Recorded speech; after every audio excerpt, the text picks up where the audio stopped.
Sakvithi Ranasinghe's Simple English special lesson. In this lesson, I'm going to tell you something special about the methods of learning English, how I learned English and how I came to this position today.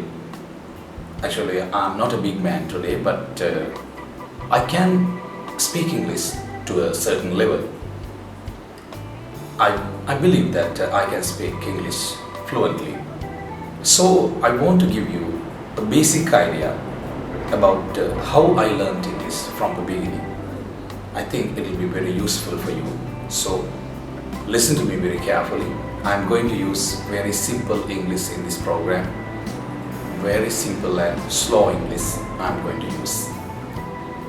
So first thing, I started learning English using translation method. Some teachers don't like the translation method and they say that translation method doesn't work out. But there is an example just in front of you. It's me, because I learned English using the translation method, and today I speak English. When we translate something, we never use word for word translations.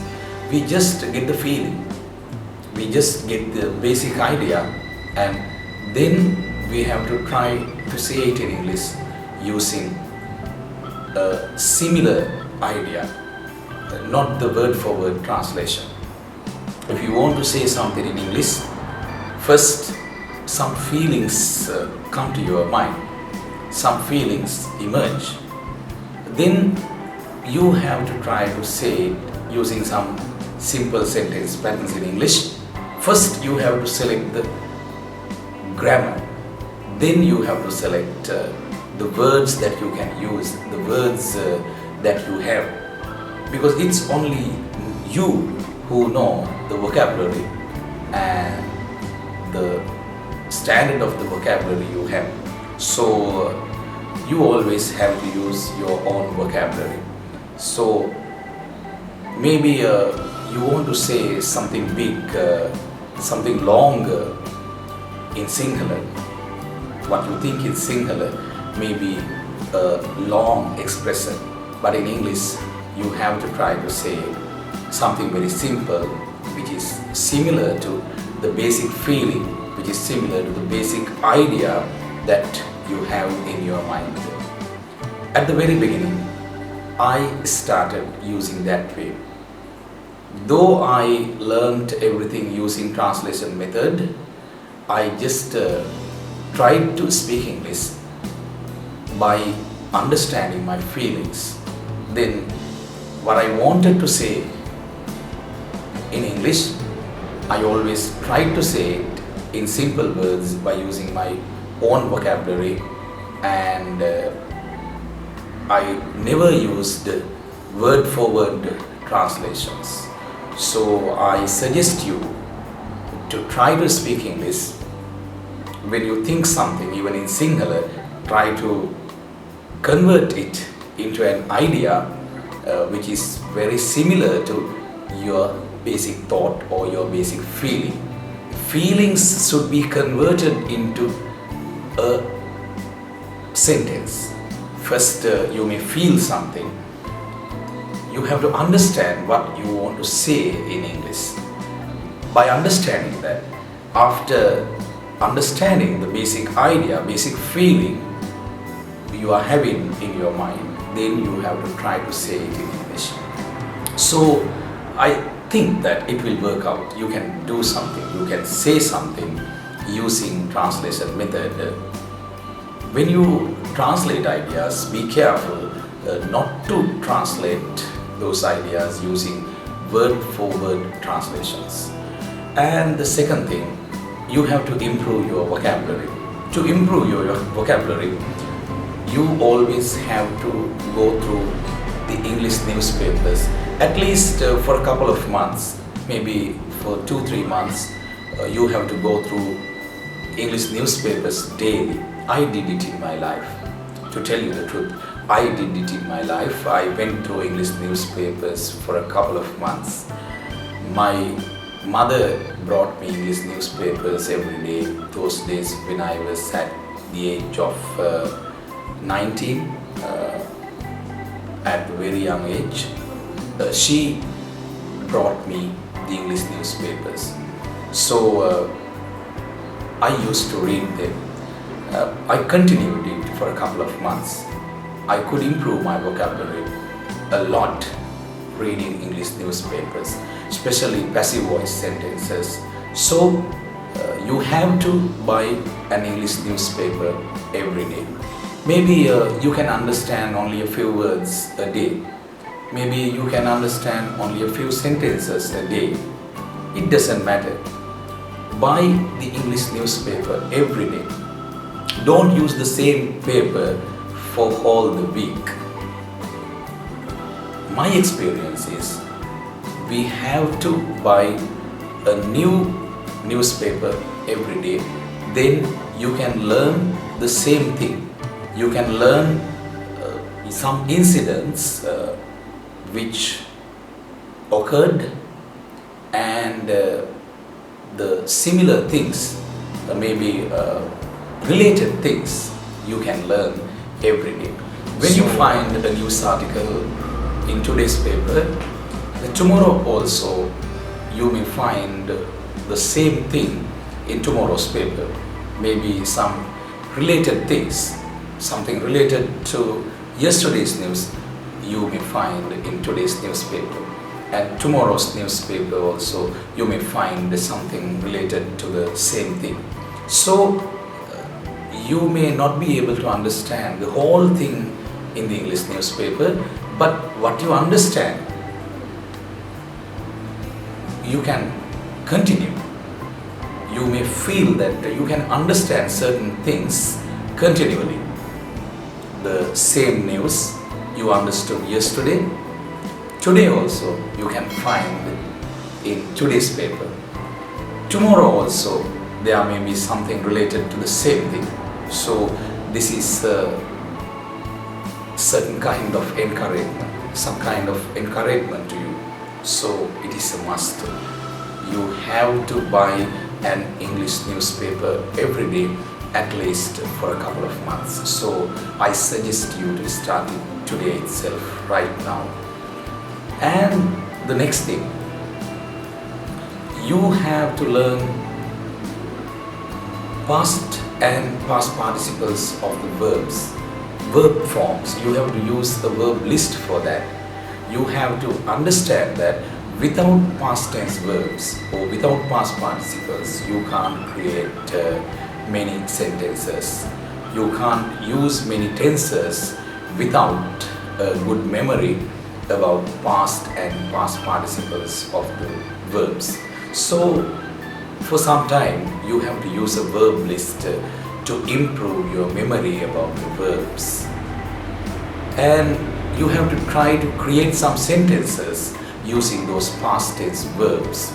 And if you can record your voice when you say something using past tense verbs, it will work out. Then you will be able to keep in your mind very well, and your memory about the past tense verbs will be stable. It must be stable if you want to speak in English fluently. And the next thing, you have to use a verb list to memorize past and past participles of the verbs. Without the past and past participles of the verbs, you can never speak English, because you always have to say something about the past. I came yesterday. He came with me yesterday. I did it yesterday. I did your job last week. I finished it. I brought something for you. Now, it's your wife's birthday today, so you bring a gift for her.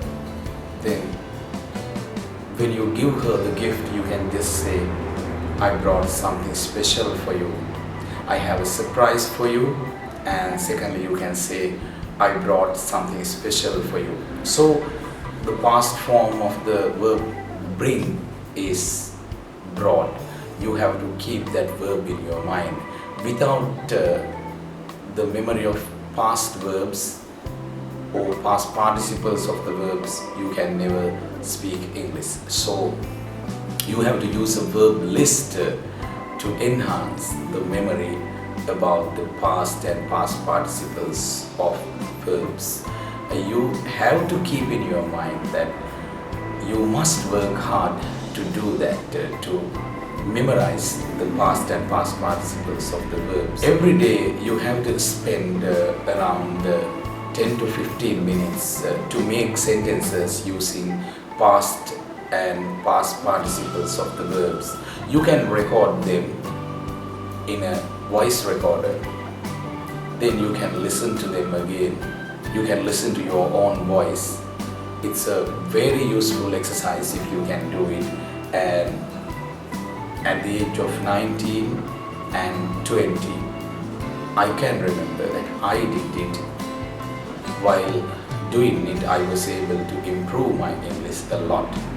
I did listen to my voice over and over again. I recorded what I said. So you can do the same thing. You can record your voice when you make a sentence using past tense verb forms. Just like I came yesterday, he came yesterday, he did it yesterday, I brought something for you. You can just record your voice and listen to it over and over again. Then you can understand the mistakes that you have made. So it will work out and it will be so helpful to improve your English. And the next thing, you have to concentrate about the timeline of the tenses. I have already experienced that many pupils don't understand the relevant timeline of the tenses. So if you want to speak in simple present tense, you have to understand that simple present tense is used for normal day-to-day actions, for common things, for common incidents that happen daily. It is not only for now. If something happens daily, if something happens once a week, if something happens once a month, then simple present tense should be used, because simple present tense can be used only for habitual actions. I go to school every day. I go to temple every Poya day. I go to church every Sunday. It should be I go to church, not I am going to church. So the timeline you have to keep in your mind. Simple present tense we have to use for habitual actions. The timeline is a little longer, not only for now, for a certain period you can use the simple present tense for a certain period of time in the present. And next thing, when you want to speak about the past, you have to use past tense verbs. And when you want to speak something about the past, you have to understand the timeline of the past. It's not now, it's yesterday, maybe last week, maybe last month, maybe a while ago, maybe a minute ago, maybe 5 minutes ago. He did something, he came in the early morning, I did it, I washed my face in the morning.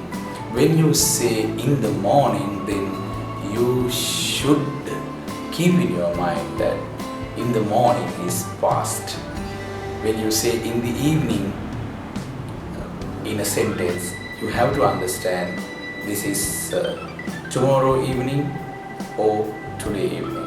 When you want to say something about the evening, then at the end of the sentence you can put in the evening. Sometimes we put in the evening at the end of past tense sentences. Sometimes we put in the evening at the end of some future tense sentences. So you have to decide very carefully now which kind of sentence you are going to create. Present, future or past. So you should have a good understanding. You should concentrate about the timeline. Now if you want to say something like this, I did it yesterday, and when you want to talk about the future, you can say I will do it tomorrow. When you want to use the phrase in the evening, you can use it at the end of the sentence this way: tomorrow I will do it in the evening, or I will do it in the evening today. I will do it in the evening today. And about the past, you can say I did it in the evening. Yesterday I did it in the evening. And you can ask someone, did you come in the evening? Imagine that it's night now. It's about 9:30 at night. So you can ask someone, did you come in the evening? Did you come in the evening? Did you come in the evening? You can say he came in the evening as a past tense sentence. If you talk around 9:30 or 10 o'clock at night, then in the evening is past. So you can say he came in the evening, I came in the evening, etc.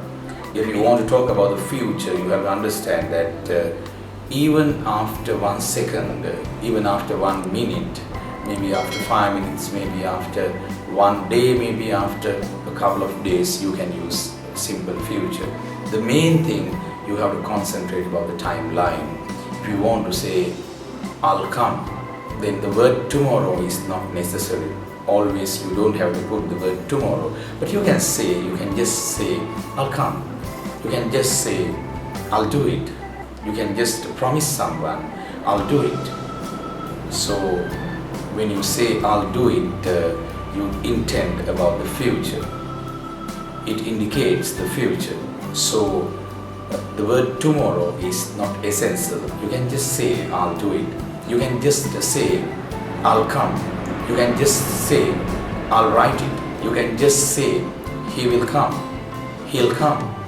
So the word tomorrow is not a must. You can just say some future ideas if you can understand the timeline well.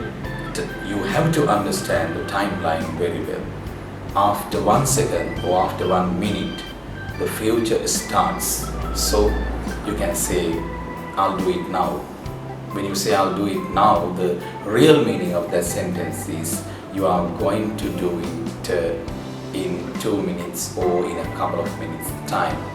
This is a simple future tense. So mainly you have to understand the timelines of present, past and future, and you have to practice them over and over again. And you have to listen to someone or someone's voice that you can understand very easily, and you have to continue it. In that way too, you can improve your English. I believe that you can understand my English very well. So when I do some programs like this, you can just listen to it and try to understand it. You can just listen to it over and over again, at least a couple of times you can listen to it.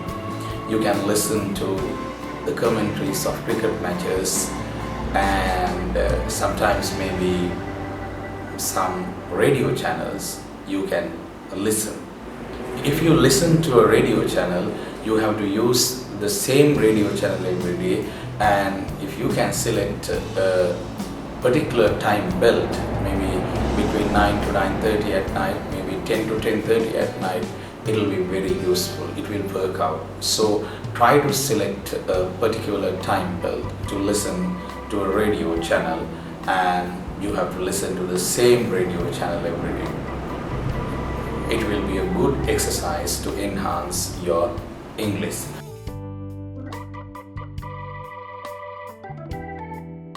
If you learn the word beautiful, you have to keep in your mind, you have to know that there is only one L at the end of that word, beautiful.